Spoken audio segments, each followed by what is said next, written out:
ئەنجامی کمیتەی ئەڵمان سازمانی خەبات دەکەین تکایە با بفەرمێت بۆ بابەتەکەی.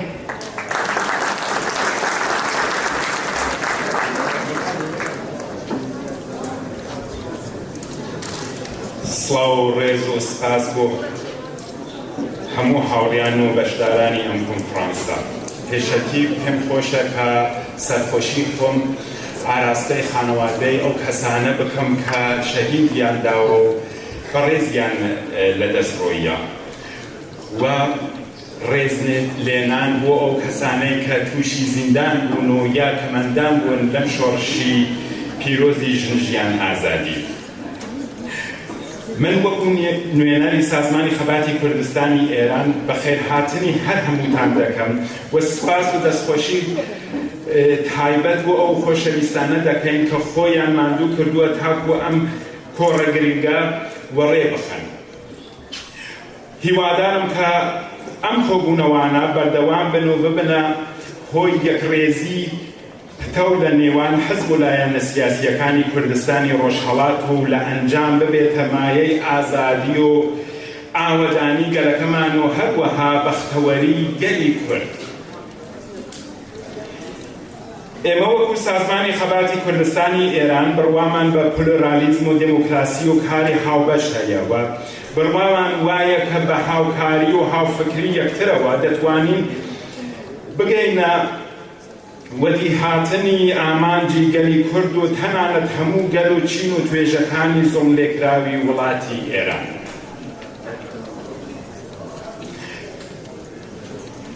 جێشانازیە کە دەبینین کە حەوت حزبی ڕۆژهەڵاتی لە سمیناری سێهەمین ساڵیادی شەهیدبوونی ژینا ئەمینی کە لە تەنیشتی یەکتردا دانیشتون و هەموو هەوڵی خۆیان خستووەتە گەڕ کە بە هاوگیری یەکترەوە نەخشە ڕێگای بدۆزنەوە بۆ گەلی زۆملێکراوی کورد و بە هاوکاری یەکترەوە چارەسەرێک بۆ ڕزگارکردنی خەڵکی کورد و گەلانی ئێران لە ژێردەستی جەلادانی ڕژیمی ئاخوندی بدۆزنەوە. دۆستانی هێژە، هەروەها هەموو ئێوەی بەڕێز دەزانن 3 ساڵ پێش ئێستا لە 25/6/1401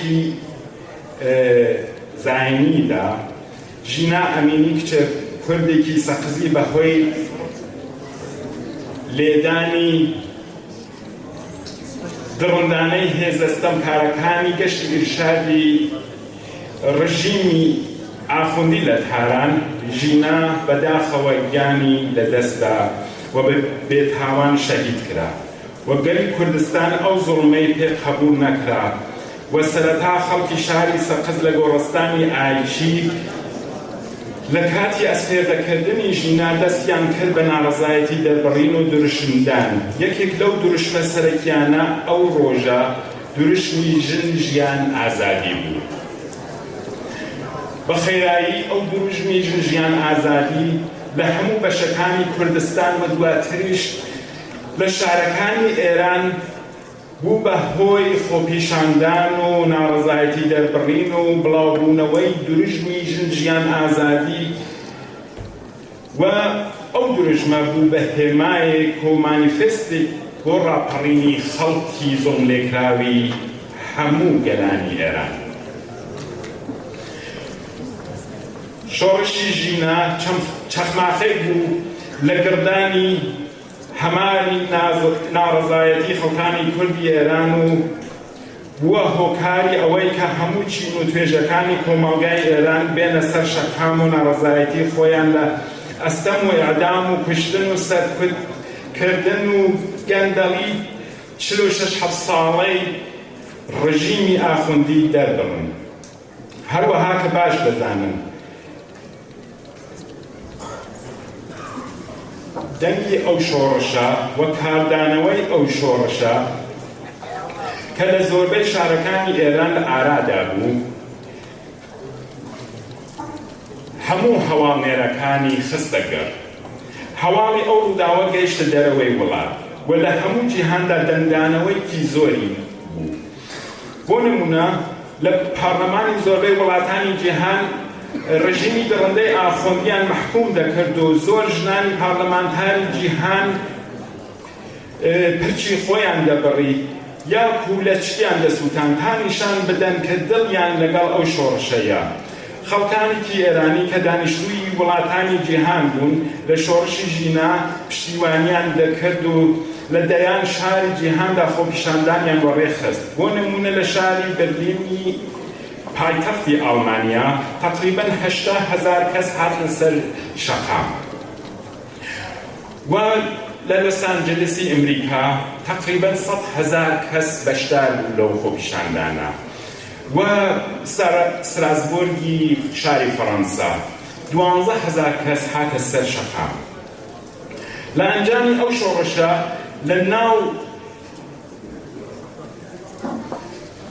لە ناوخۆ فشاری دەرەکی نێودەوڵەتی ڕژیم کەوتە لێژایی ڕووخاندندا و دیسان ڕژیم دەستی کرد بە کوشتن و بریندارکردن و سەرکوتکردن و دەستدرێژی و ئەشکەنجەدانی هەموو خۆپیشاندان و هەموو خەڵکی ئێران.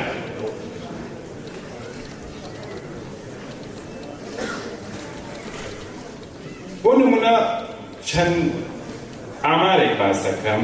بەپێی هەواڵەکان باس لەوە دەکەن ژمارەی کوژراوان 500 تا 1500 کەس بوو و 71 دانێ لەوانە مناڵ بوون و مێرمنداڵ، یعنی هێشتا نەگەیشتە بوونە تەمەنێکی قانونی.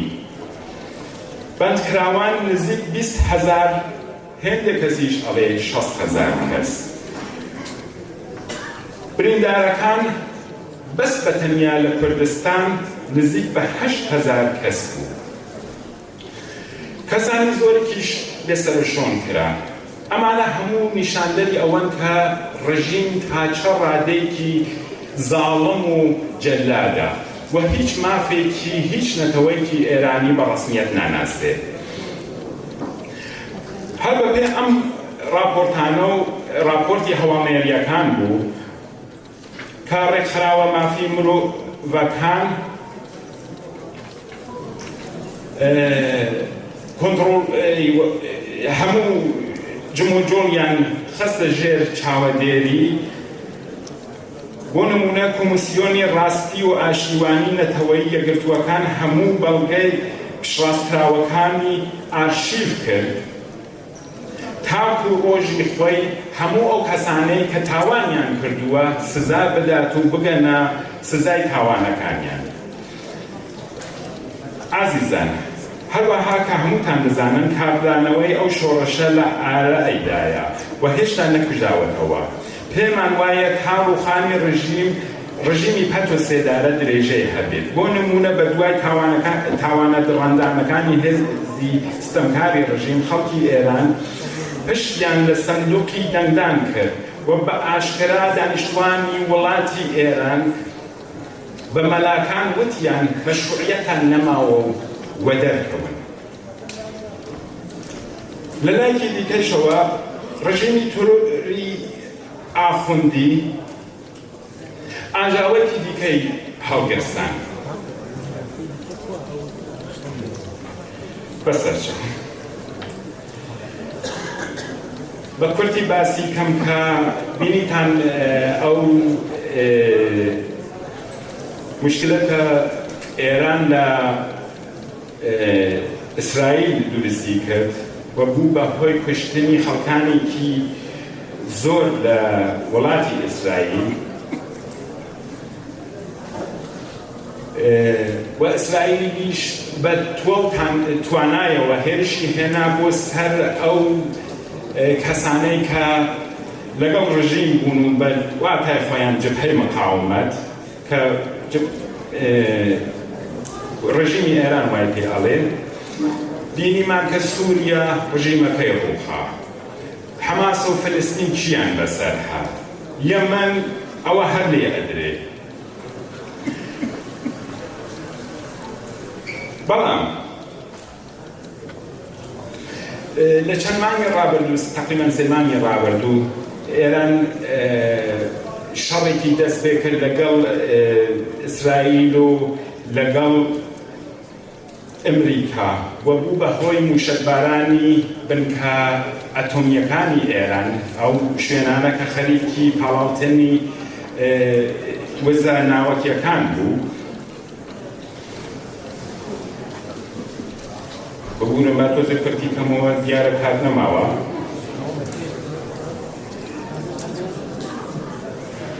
و چەندها فەرماندەی ڕژیمی ئێرانیان لەناو برد بە خۆشیەوە ئەڵێن هەموویانیان کوێشت و بوو بە هۆکاری ئەوە کە ڕژیمی ئێران زۆر لاواز بێ هەم لە بواری مەشروعیەتەوە هەم لەناو دەست و پەیوەندیەکانی خۆیەوە هەم ترسێکی زۆر کەوتە دڵی ئەو جەلادانە.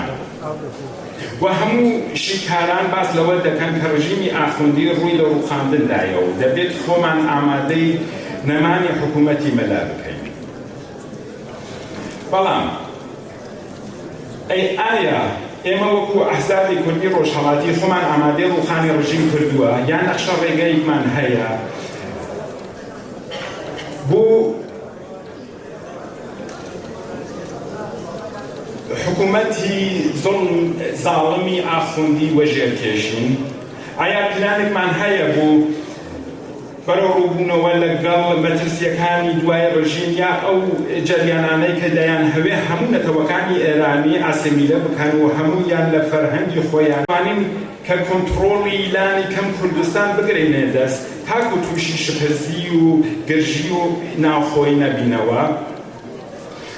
هەروە هەمومان ئاگادارین کورد بە درێژایی مێژوو زۆر زەڵمی بینیوە و لە واتای ئەم هەموو ماوە ئازمونێکی زۆری دەستکەوتووە. کورد ئێستا زۆر ژیرە، زۆر زیرەکە. هەر ئەم کۆڕەکە لێرە پێک هاتووین نیشاندەری ئەوەیە کە ئێمە گەیشتوینەتە پوختگیەکی زۆر زۆر باڵا و ئەتوانین ببین بە هێمایەک بۆ باقینەتەوە و گەلەکانی ئێرانی بە تەنیا یەک شتی هەبێت فێر بین کە پێکەوە کاری هاوبەش بکەین. ئەوە مەبەستمان نییە کە ئێمە هەموو وەکو یەک بیرکەینەوە هەموو بچینە یەک قاڵبەوە بەس پێکەوە هاوکاری بکەین بۆ ئەوە کە بەرەو ڕووی شەپۆلەکانی داهاتوو بینەوە. هیوادارم هەرچ زووتر ڕژیمی ئاخوندی بڕوخێت و ئێمە بگەینە ئازادیکی تەواو. زۆر داوای لێبوردنتان ئەەکەم ئەبێ زۆر کورتی کەمەوە تەواو. زۆر سپاس. بەس